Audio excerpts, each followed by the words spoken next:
Bulgogi is a traditional Korean dish. It's a barbecued beef dish, but instead of using beef, I'm going to be using chicken. Now, what's really exciting about this dish is the marinade. So let's get onto that first. I've got a few ingredients. In my blender, I'm adding 1/4 of an onion, or if you've got a small onion, use half. That can go straight in, along with 3 cloves of garlic. So a lot of garlic, but it is important for this. A little bit of ginger, and I'm just going to roughly slice it.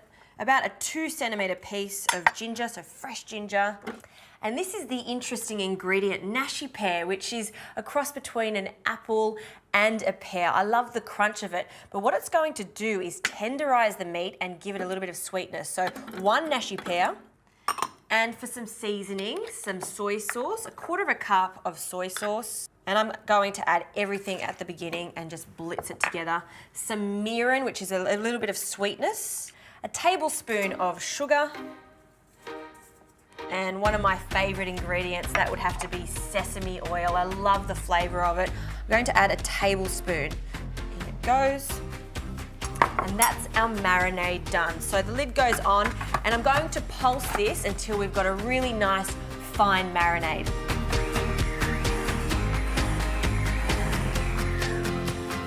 Okay, the marinade is ready. Oh! Automatically, a waft of beautiful smells are coming from here. I can smell the nashi pear, the ginger. It is wonderful. I'm going to take that off, and I'm going to place my marinade into a separate bowl. See how lovely and fine that is? Perfect. Okay, now we can prepare our chicken. I'm using chicken breast for this because it cooks much faster and it's lovely and lean.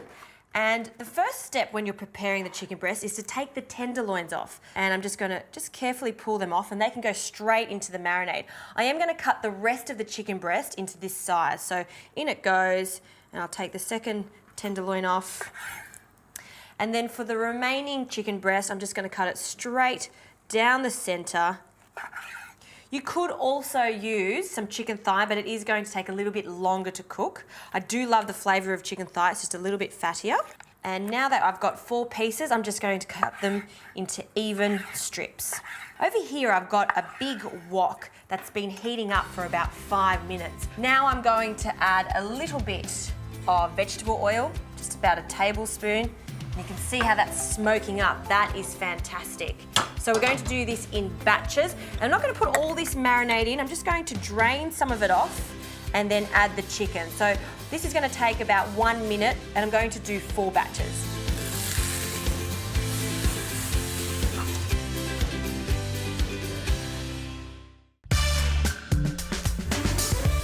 Now I'm just up to my last batch of chicken. You can see that I'm not overcrowding the pan. If you overcrowd the wok, it'll mean that your meat will stew. We want it to be really caramelised, just like this. So give it a little bit of space in the pan. Now, while this last batch of chicken cooks, I'm going to prepare an egg. I'm frying an egg because bulgogi traditionally is served with this. So it's a really hearty, rich meal. All you need to do is get a little pan just like this. I'm going to add a small amount of oil, and I've got that on a medium to high heat. And we'll just swirl that around, and then we'll crack the egg in. It's as simple as that. Into the centre. Don't break that yolk, because for presentation it looks so much better like that. And I always find it's easier when you're cooking a fried egg, place a lid on top, and that'll ensure it's cooking from the bottom and the top, so it's nice and evenly cooked. So that will take no time at all. I'm going to take this chicken out of the pan. Ooh, that looks good. Nice and crunchy on the outside. We'll turn that heat off, and now we can start the fun part, which is dressing the bowl. I've got a little bit of brown rice here, but you could use some steamed jasmine rice or long grain rice. And I've just chosen a few of my favourite ingredients to go with my bulgogi. First up, some cucumber, crunchy cucumber. I'm going to place that to one side of the bowl. These are just ribbons. All I've done is used a peeler just to thinly slice to achieve these gorgeous little ribbons, so fantastic for presentation. Some kimchi. You can't have a Korean dish without kimchi. I tell you what, it is well worth it because the taste is incredible. So I'm going to add a good amount of that to one side. So that's the seasoning for this too. This is not traditionally Korean at all, but I love the addition of pickled ginger And before I finish this off, let's have a look at this egg. Take the lid off. That is a perfectly fried egg. You can see that all of that egg white has set perfectly. I'm going to season it with a little bit of salt, particularly that egg yolk, because the flavour of it comes out much more with a little bit of salt. Take that off the heat, and I'll just bring that over here.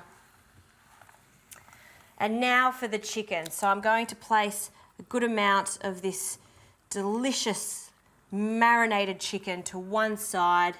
It is the hero of the dish, so be generous with it. And then some spring onions. I'm just going to cut them on a diagonal. And I'm taking the sweetest part of the spring onion, which is the white and the light green part. And that's going to go on another side just here. And now for the egg. Just going to carefully place that in this last section of the bowl. I'm going to add a few more of these spring onions, and just for one last pop of colour, sesame seeds, a little bit of crunch there too. So once it's presented like this is actually called in Korean Bibimbap. I hope I'm pronouncing it right. I hope I'm doing it justice because it tastes absolutely delicious. The combination of that bulgogi chicken and then all of these different flavours make this a super interesting way of having dinner.